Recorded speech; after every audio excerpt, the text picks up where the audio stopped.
എല്ലാ മാന്യ പ്രേക്ഷകർക്കും സ്വാമി ഉദിത് ചൈതന്യ നയിക്കുന്ന ഗുരു ഉവാച എന്ന ചോദ്യോത്തര പങ്ക്തിയുടെ ഇന്നത്തെ എപ്പിസോഡിലേക്ക് സ്വാഗതം.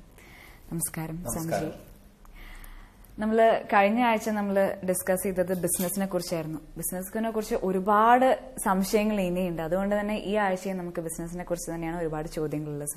സ്വാമിജി ഇപ്പം നേരത്തെ സ്വാമിജി പറഞ്ഞതുപോലെ തന്നെ ഇപ്പം നമ്മൾക്ക് ഈ ബിസിനസ് അല്ല എന്നിരുന്നാലും ചോദിക്കുകയാണ്, ഒരാള് തെറ്റ് ചെയ്യുകയാണെന്ന് അവർക്ക് പൂർണ്ണമായ ബോധ്യം ഉണ്ടെങ്കിലും അതിൽ നിന്ന് മാറാൻ ചിലവർക്ക് സാധിക്കുന്നില്ല, അല്ലെങ്കിൽ മാറണമെന്ന് അവർ അത്ര ആഗ്രഹിച്ചാലും എന്തുകൊണ്ടോ അതിനെ പിടിച്ചു വലിക്കുന്ന ഒരു പ്രതീതി ഒരുപാട് പേര് പറഞ്ഞിട്ടുണ്ട്. എനിക്ക് മാറണം എന്നുണ്ട്, എനിക്ക് നന്നാവണം എന്നുണ്ട്, ഞാൻ ചെയ്യുന്ന തെറ്റാണെന്ന് അറിയാം, പക്ഷെ എനിക്കതിൽ നിന്ന് മാറാൻ കഴിയുന്നില്ല. അതിനെങ്ങനെ അവർക്ക് ഉയർത്തിയെടുക്കാൻ പറ്റും? ഈ ഒരു ചോദ്യമാണ് എക്സാക്ട്ലി ഭഗവത്ഗീതയിൽ അർജുനൻ ചോദിക്കുന്നത്. ആ ചോദ്യം 3-ാമത്തെ അധ്യായത്തിൽ വളരെ മനോഹരമായി അവതരിപ്പിച്ചിട്ടുണ്ട്. അതായത് ഏതോ ശക്തി എന്നെ തെറ്റ് ചെയ്യാൻ വീണ്ടും വീണ്ടും പ്രേരിപ്പിക്കുന്നു. ചോദ്യം ഇതാണ്, അധക്കേന പ്രയുക്തോയം പാപം ചരതി പൂരുഷ അനിശ്ചന്ന വിവാഷ്ണേയ ബലാദിവ നിയോജിത. ഓ, എന്ത് ഗംഭീര ചോദ്യമാണ്. നോക്കൂ, ഹേ കൃഷ്ണ, എൻ്റെ ഏറ്റവും പരമസുഹൃത്തായ കൃഷ്ണ, ഗുരുവായ കൃഷ്ണ, ഞാൻ പാപം ചെയ്യാൻ ആഗ്രഹിക്കുന്നില്ല, തെറ്റ് ചെയ്യാൻ ആഗ്രഹിക്കുന്നില്ല. അനിശ്ചൻ എന്ന് പറഞ്ഞാൽ ഇച്ഛിക്കുന്നില്ല, ആഗ്രഹിക്കുന്നില്ല. പക്ഷെ ഏതോ ശക്തി ബലാദിവ നിയോജിത, മനസ്സിലാവില്ലേ, എന്നെ ബലം പ്രയോഗിച്ച് അതിലേക്ക് പ്രേരിപ്പിക്കുന്നു. ആരാണ് കേന? ആരാണ് എന്നെ പ്രേരിപ്പിക്കുന്നത്? ആരുടെ പ്രേരണയാണത്? അതിന് ഭഗവാൻ ഉത്തരം പറയാണ്. ശ്രീ ഭഗവാൻ വാച. എന്താണ് ഉത്തരം? കാമയേഷ ക്രോധയേഷ രജോ ഗുണസമുദ്ഭവ മഹാശനോ മഹാപാത്മ വിദ്യേനമിഹ വൈരിണം. ഹേ അർജുന, ഓരോ വ്യക്തിയുടെ ഉള്ളിലും 2 ശത്രുക്കളുണ്ട് എന്നാണ്. കാമയേഷ ക്രോധേഷ, കാമവും ക്രോധവും. ഈ 2 ചിന്തകൾ വളരെ ഡോമിനേറ്റ് ചെയ്തിരിക്കുന്നത് കൊണ്ട് അവർക്ക് അതിൽ നിന്നും പെട്ടെന്ന് പുറത്തേക്ക് കടക്കാൻ സാധ്യമല്ല. മഹാശനോ മഹാപാത്മ വിദ്യേനം ഇഹ വൈരിണം. അപ്പോൾ അവരെ നിങ്ങൾ വൈരികളായി കാണണം എന്ന് പറയുമ്പോൾ എന്താണ് അർത്ഥം എന്ന് ചോദിച്ചു കഴിഞ്ഞാൽ, അതായത് നമ്മൾ ഓരോരുത്തരും പല ജീവിത സാഹചര്യങ്ങളിലൂടെയാണ് കടന്നു പോകുന്നത്. അങ്ങനെ കടന്നു പോകുമ്പോൾ കുട്ടിക്കാലത്ത് തന്നെ പല മോഹങ്ങളും നമ്മുടെ ഉള്ളിലുണ്ടാവും. പിന്നെ പലതും വായിച്ചും കേട്ടറിഞ്ഞും പലതും മറ്റുള്ളവരിൽ നിന്ന് കേട്ടും പല മോഹങ്ങളും നമ്മുടെ ഉള്ളിലുണ്ടാവും. ഈ മോഹങ്ങളൊക്കെ കൂടുതൽ കൂടുതൽ കൂടുതൽ ശേഖരിച്ച് വലിയൊരു ഭാണ്ഡമായി നമ്മുടെ ഉള്ളിൽ എവിടെയോ തങ്ങി നിൽക്കുന്നുണ്ട്. ഇതിനെയാണ് കാമം എന്നുള്ള പേര് വിളിക്കുന്നത്. കാമം എന്ന് പറഞ്ഞാൽ നമുക്ക് കൈവരിക്കാനുള്ള, അനുഭവിക്കാനുള്ള കുറെ പ്രേരണകൾ. ക്രോധം എന്ന് പറയുമ്പോൾ ഇതിന്റെ ചേട്ടനാണ്. ഈ 2 പേരും നമ്മുടെ ഉള്ളിൽ വളരെയധികം ഡോമിനേറ്റ് ചെയ്യുന്നു. അതായത് കുറെ കാലമായി റെന്റ് കൊടുക്കാതെ താമസിക്കുകയാണ് നമ്മുടെ ഉള്ളിൽ. അവരിതുവരെ റെന്റ് തരുന്നില്ല. പക്ഷെ നമ്മളെ വളരെ രാവിലെ തുടങ്ങും നമ്മളിങ്ങനെ കാൽക്കുലേഷൻ ചെയ്യാൻ, എക്സ്പെക്ടേഷൻ, അതിന്റെ കൂടെ ഫ്രസ്ട്രേഷനും. നമ്മൾ വിചാരിക്കുന്നു അങ്ങനെ പോയി അത് ചെയ്യണം, എന്നോട് നടക്കില്ലേ, ഫ്രസ്ട്രേഷൻ, 2 ഒരുമിച്ച് പോവുകയാണ്. എന്നാൽ ഇതിന്റെ ഇടയിൽപ്പെട്ടു പോകുന്ന നമ്മൾ എന്താണ് ചെയ്യേണ്ടതെന്നറിയാതെ വീണ്ടും വീണ്ടും വീണ്ടും പാപങ്ങളിലേക്ക് പോയിക്കൊണ്ടിരിക്കും. പാപം എന്ന് പറഞ്ഞാൽ നമ്മൾ ചെയ്യുന്നൊക്കെ അബദ്ധങ്ങളായി തീരും. ഒരുപക്ഷെ നമ്മൾ വിചാരിച്ചാവില്ല ചെയ്യാൻ ശ്രമിക്കുന്നത്. ഏറ്റവും നല്ലൊരു കേസ് നിങ്ങൾ പത്രത്തിലൂടെ വായിച്ചത് അരൂഷി കേസ്. ഇപ്പൊ വലിയൊരു വിവാദം ഉയർത്തിയ കേസാണ്. അപ്പൊ അതില് മകള് ഒരു വീട്ടിലെ ഡൊമസ്റ്റിക് സർവന്റ് ആയിട്ട് ചില ബന്ധങ്ങൾ, അച്ഛൻ വരണു, അച്ഛനാണെങ്കിൽ ഫുൾ ഫിറ്റാണ്, കള്ളു കുടിച്ചിട്ട് നല്ല തണ്ണിയിലാണ് വരുന്നത്. അപ്പൊ മകള് അങ്ങനെ ഒരു ബന്ധത്തിലാണ് അച്ഛൻ കാണുന്നതെന്നാണ് പത്ര റിപ്പോർട്ട്, നമുക്കറിയില്ല. ഏതായാലും ആ ഒരു പ്രൊവോക്കേഷനിൽ സ്വാഭാവികമാണ് ഏത് അച്ഛന്മാർക്ക് ഉണ്ടാവുന്ന മെന്റൽ ഫ്രസ്ട്രേഷൻ. ആ ഫ്രസ്ട്രേഷനിൽ ഇതാ എടുക്കുന്നു അദ്ദേഹത്തിന് ഹോക്കി സ്റ്റിക്കോ എന്തോ വടിയാണല്ലോ എടുക്കുന്നത്, അങ്ങനെ കൊടുക്കുന്നു, മകളെ ഒന്ന് അടിക്കുന്നു. അങ്ങനെ അദ്ദേഹം അടിക്കുന്നതോടുകൂടി പക്ഷെ അടി തെറ്റിപ്പോയി, തലയ്ക്ക് എവിടെ അടിച്ച മകള് ഓൺ ദ സ്പോട്ടിൽ മരിച്ചു. പക്ഷെ ആ ഒരു തെറ്റ്, അദ്ദേഹത്തിന്റെ അടുത്ത് സംഭവിച്ച തെറ്റ്, വേണമെങ്കിൽ അദ്ദേഹത്തിന് ആ സമയത്ത് ഗിൽറ്റി ആക്സെപ്റ്റ് ചെയ്യായിരുന്നു, ഞാനിങ്ങനെ ചെയ്തു. അദ്ദേഹത്തിന്റെ ഭാര്യയെ പോലും പ്രേരിപ്പിച്ചിട്ട് അവസാനം ആ മകളുടെ കഴുത്ത് മുറിച്ച് കളഞ്ഞ് അങ്ങനെ മകളെ കൊന്നതാണെന്ന് വരുത്തി തീർത്തു. അത് കഴിഞ്ഞ് അവിടെയുള്ള ഡൊമസ്റ്റിക് സർവന്റിനെ അവനെയും കൊന്നു. അങ്ങനെ ഒരു തെളിവ് നശിപ്പിക്കാനായി വേറെ തെളിവുണ്ടാക്കി. ഇങ്ങനെയൊക്കെ കള്ളത്തരം ചെയ്ത അവസാനം ഇന്ന് അദ്ദേഹം ഒരു 47-ാമത്തെ വയസ്സിൽ ഭാര്യയും ഭർത്താവും 2 പേരും ഡോക്ടർമാരാണത്രേ, ഇന്ന് ജയിലറയിലേക്ക് പോവുകയാണ്. മനസ്സിലായില്ലേ എവിടെയാ കൊണ്ട് ജീവിതം എത്തിച്ചതെന്ന്? അപ്പൊ എന്താണ് ഇങ്ങനെ പ്രേരിപ്പിക്കുന്നത് ചോദിച്ചു കഴിഞ്ഞാൽ, അവരുടെ ഉള്ളിലുള്ള ആദ്യം കാമം, എക്സ്പെക്ടേഷൻ, പിന്നെ ഫ്രസ്ട്രേഷൻ, ഈ ഫ്രസ്ട്രേഷൻ ഡോമിനേറ്റ് ചെയ്യുന്ന സമയത്ത് നാം എന്താ തെറ്റ് ചെയ്യുന്നതെന്ന് പോലും നമുക്കാർക്കും അറിയാൻ സാധ്യല്ല. നമ്മൾ കണ്ണടച്ചു പോകും, അങ്ങനെ തെറ്റ് ചെയ്തു പോകും. കാരണം പിന്നെ നമുക്ക് ഒറ്റ തോന്നലേ ഉള്ളൂ, രക്ഷപ്പെടണം. പക്ഷെ നമ്മൾ രക്ഷപ്പെടാൻ ഉപയോഗിക്കുന്ന വഴികളൊക്കെ റോങ് ആയിട്ടുള്ള വഴികളായിരിക്കും. അങ്ങനെയൊക്കെ റോങ് ആയിട്ടുള്ള വഴികൾ ഉപയോഗിക്കുമ്പോൾ നാം അറിയുന്നില്ല അത് കൂടുതൽ കൂടുതൽ പ്രശ്നങ്ങളിലേക്കാണ് നമ്മളെ കൊണ്ടുപോകുന്നത് എന്നുള്ളത്. അതിന് പകരം നമ്മൾ എന്ത് ചെയ്യണം? ധ്യാനത്തിലൂടെ ഇത്തരം ചിന്തകളെ നിരീക്ഷിക്കാനുള്ള കഴിവ് നേടണം. ഹ്യൂമൻ മൈൻഡിന്റെ ഏറ്റവും വലിയൊരു കഴിവാണ് നമുക്ക് മറ്റൊരാളെ കാണുന്നത് പോലെ സ്വന്തം മനസ്സിലെ ചിന്തകളെ കാണാൻ പറ്റുക. ജ്ഞാനചക്ഷുഷ. നമുക്ക് സാധാരണ കണ്ണിനെ പോലെ തന്നെ മറ്റൊരു കണ്ണുണ്ട്, അതിന്റെ പേരാണ് ജ്ഞാനചക്ഷുഷ. ഒരു I of intelligence, the sixth sense, അല്ലെങ്കിൽ ഇൻറ്റ്യൂറ്റീവ് നോളജ്. സാധാരണ നമുക്ക് ട്യൂഷൻ നോളജ് ഉള്ളൂ, ടീച്ചർമാർ പറഞ്ഞു തരുന്നുള്ളൂ. ഇത് ഇൻറ്റ്യൂഷനാണ്, ഉള്ളിലുള്ള ട്യൂഷനാണ്. അപ്രകാരം നമ്മുടെ മനസ്സിനെ നമുക്ക് കാണുമ്പോൾ ഞാനിതാ വേണ്ടാത്ത ചിന്തകളിലേക്ക് അടിമപ്പെട്ടു പോകുന്നു, സ്റ്റോപ്പ് ഇറ്റ് എന്ന് പറയാനുള്ള കഴിവുണ്ട്. നമ്മളിലുണ്ട് ആ കഴിവ്. വൈരാഗ്യം എന്ന് പറയും. ആ ഒരു വൈരാഗ്യമുണ്ടെങ്കിൽ ഇത്തരം ചിന്തകളിൽ നിന്ന് നമുക്ക് പുറത്തു കടക്കാൻ സാധിക്കും. പക്ഷെ ഒന്ന് ഞാൻ പറയാം, നിങ്ങൾക്ക് നാമജപത്തിന്റെ സംസ്കാരം ഇല്ലെങ്കിൽ അത്ര എളുപ്പമല്ല. കാരണം ഇത്രയും നെഗറ്റീവ് എനർജിയെ നമുക്ക് ഒന്ന് ഡൗൺ ആക്കണമെങ്കിൽ ഒരു പോസിറ്റീവ് എനർജി നിങ്ങളിൽ സബ്സ്റ്റിറ്റ്യൂട്ട് ചെയ്യാണ്ടാവണം. അപ്പൊ ഒരു പോസിറ്റീവ് തോട്ട്സ് കൊണ്ട് വേണം നെഗറ്റീവ് എനർജിയെ നമുക്ക് ട്രാൻസ്ഫോം ചെയ്യാം. അതുകൊണ്ടാണ് നാമജപത്തിന് ഇത്രയും പ്രാധാന്യം. ഭാഗവതത്തിൽ അവസാനം പറയാം, നാമസങ്കീർത്തനം യസ്യ സർവപാപ പ്രണാശനം പ്രണാമോ ദുഃഖശമന തം നമാമി ഹരിം പരം. നാമസങ്കീർത്തനം കൊണ്ട് പാപങ്ങളെ നശിപ്പിക്കൂ, ഈ കാമക്രോധാദികളെ നശിപ്പിക്കൂ. അതിനുള്ള പവറും കഴിവും നിങ്ങളിലുണ്ട്. ഇപ്രകാരം നമ്മുടെ ജീവിതത്തെ നമുക്ക് മാറ്റിയെടുക്കാൻ സാധിച്ചാൽ ഈ കാമത്തിന്റെയും ക്രോധത്തിന്റെയും പ്രേരണ, ആ പ്രഷർ നമുക്ക് കുറെയൊക്കെ നിയന്ത്രിക്കാൻ സാധിക്കും. ഏതൊരു കാര്യത്തിലും നിയന്ത്രിക്കാൻ സാധിക്കണമെങ്കിൽ ഇപ്പുറത്ത് മറ്റൊരു പ്രഷർ ഉണ്ടാക്കി വെക്കണം. ഒരു സാധനത്തെ തള്ളണമെങ്കിൽ കൈക്ക് അത്രയും ശക്തി വേണോ? അപ്പൊ ഇതേപോലെ മനസ്സിനെ നമുക്ക് വേണ്ടാത്ത ചിന്തയിൽ നിന്നും മാറ്റിയെടുക്കാൻ സാധിക്കുമ്പോഴാണ് ജീവിതത്തിൽ നമുക്ക് ഉന്നതികൾ കൈവരിക്കാൻ സാധിക്കുന്നത്. സ്വാമിജി, സാമ്പത്തിക പുരോഗതിക്കൊപ്പം സാമൂഹിക പുരോഗതി കൂടി കൈവരിക്കണം എന്ന് പറയാറുണ്ട്. ഇതിനൊന്ന് വിസ്തരിക്കാമോ? ഈ ഒരു വിഷയം വാസ്തവത്തിൽ വളരെ ആഴമേറിയൊരു വിഷയമാണ്. എന്താന്ന് വെച്ചാൽ സമൂഹത്തിന്റെ പുരോഗതി നമുക്കൊരു സിംഗിൾ ആൻസറോട് പറയാൻ പറ്റുന്നതല്ല. ഒരു ഹോൾ അപ്രോച്ചാണ്. ഹോളിസ്റ്റിക് എന്ന് പറയില്ലേ, എന്ന് പറയുന്ന ഒരു കംപ്ലീറ്റ് അപ്രോച്ചാണ്. വാസ്തവത്തിൽ നമ്മുടെ ഗവൺമെന്റ് മുതൽ തുടങ്ങേണ്ടതാണത്. ഗവൺമെന്റ് സ്കൂളുകളിൽ കുട്ടികൾ പഠിച്ചു വരുന്ന സമയത്ത് ആ കുട്ടികളിൽ നമുക്കിന്ന് ടാലന്റ് നോക്കുന്ന, കഴിവ് നോക്കുന്ന സ്വഭാവമില്ല. കുട്ടികളെ അടിച്ചേൽപ്പിക്കാണ് വിദ്യാഭ്യാസം.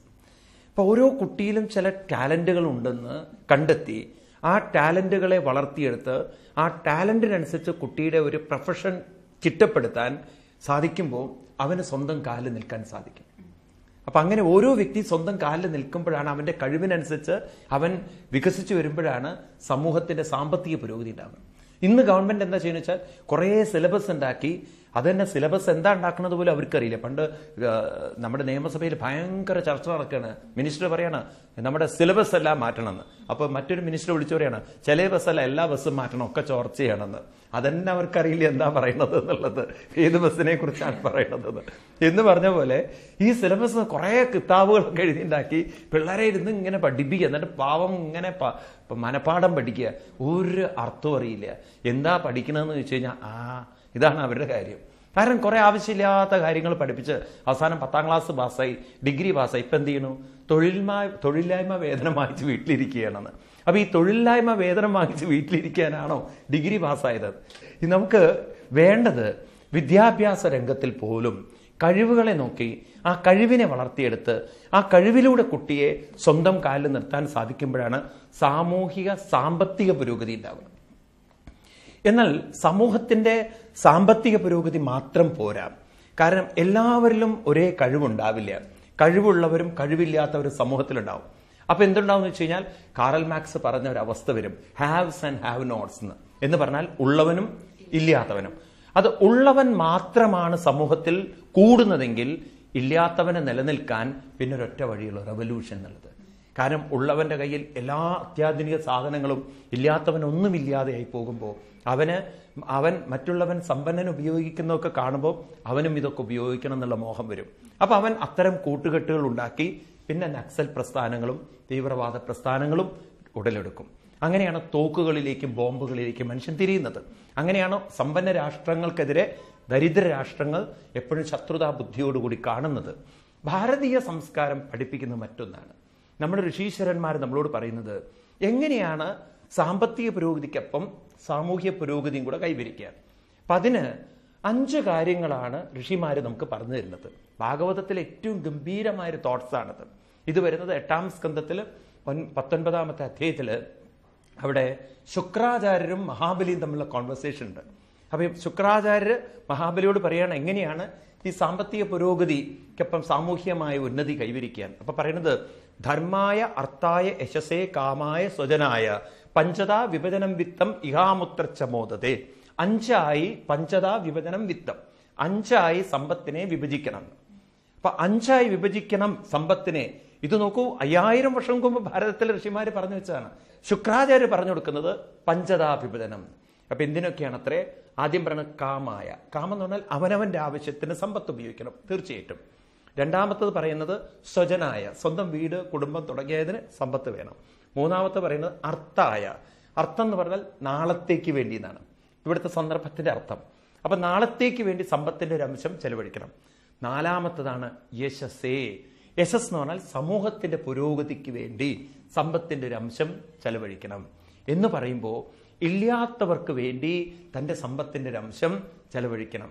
അപ്പൊ സാമൂഹികമായി തനിക്കൊരു പക്ഷെ സ്വന്തമായി സ്വിമ്മിംഗ് പൂൾ ഉണ്ടാവും, തനിക്കൊരു സ്വന്തമായി ബാത്റൂമിൽ നിന്ന് കുളിക്കാനുള്ള സൗകര്യം ഉണ്ടാവും. എന്നാൽ ബാത്റൂം പോലും ഇല്ലാത്തവന് കുറെ ആളുകൾക്ക് ഒരു കുളം കുഴിക്കാൻ തന്റെ സമ്പത്തിന്റെ ഒരു അംശം ചെലവഴിക്കുമ്പോൾ അവനും കുളിക്കാനുള്ള സൗകര്യമായി. മനസ്സിലാവുണ്ട് നിങ്ങൾക്ക്? ഒരുപക്ഷെ എൻ്റെ വീട്ടിൽ സ്വന്തമായി കിണറും എനിക്ക് സ്വന്തമായി പൈപ്പും മോട്ടറും കാര്യങ്ങളും ഉണ്ടാവും. എന്നാൽ അല്പം പോലും അത്തരം സൗകര്യങ്ങളില്ലാത്തവന് ഒരു പൊതു കിണർ കുഴിക്കാൻ എല്ലാവരും അവരുടെ സമ്പത്തിന്റെ ഒരു അംശം ചെലവഴിക്കുമ്പോൾ ഞാൻ ഉപയോഗിക്കുന്ന ഫെസിലിറ്റി അവനും കിട്ടാൻ തുടങ്ങി. ഇങ്ങനെ താൻ അനുഭവിക്കുന്നതൊക്കെ കുറെയൊക്കെ മറ്റുള്ളവർക്കും അനുഭവിക്കാൻ പറ്റുന്ന വിധത്തിൽ തന്റെ സമ്പത്തിന്റെ ഒരു അംശം എല്ലാവരും ചെലവഴിക്കുമ്പോൾ ഇല്ലാത്തവനും കുറെയൊക്കെ ഉള്ളവനായി അനുഭവിക്കുന്നവനാകുമ്പം അവനിൽ ആ റവല്യൂഷൻ മൈൻഡ് ഇല്ലാതെയാവും. കാരണം എനിക്ക് നിലനിൽക്കാൻ സാധിക്കുന്നത് ഇവരെ കൊണ്ടാണല്ലോ, അതുകൊണ്ട് ഞാനായിരിക്കണം ഇവരെ നിലനിർത്തേണ്ടത്. അപ്രകാരം ഒരു സമൂഹത്തില് നല്ല ചിന്തകൾ വെച്ചുകൊണ്ട് നാം ഇത്തരം കാര്യങ്ങൾ ചെയ്യുമ്പം അതിനെ വിളിക്കുന്ന പേരാണ് യശസ്സേ എന്നുള്ളത്. അങ്ങനെ പൊതു കിണറുകള്, പൊതു കുളങ്ങള്, അതുപോലെ തന്നെ പൊതുവായിട്ടുള്ള കാര്യങ്ങള്, കണ്ണു കാണാൻ പറ്റാത്തവർക്ക് വേണ്ടുന്ന സൗകര്യങ്ങള്, അംഗവൈകല്യമുള്ളവർക്ക് വേണ്ടുന്ന സൗകര്യങ്ങള്, ഇങ്ങനെ എല്ലാ വിധത്തിലും ഇല്ലാത്തവനെ സംരക്ഷിക്കുന്ന ഒരു സംസ്കാരം അത് വേണം. 5ാമത്തതാണ് എല്ലാവരുടെ മനസ്സിനെയും ഉയർത്തുന്ന, എല്ലാവർക്കും അങ്ങനെ കൊടുക്കാനുള്ള ഒരു സംസ്കാരം ഉണ്ടാക്കി വെക്കുന്ന ഒരു സംസ്കാരം. അതിന്റെ പേരാണ് ധർമായ.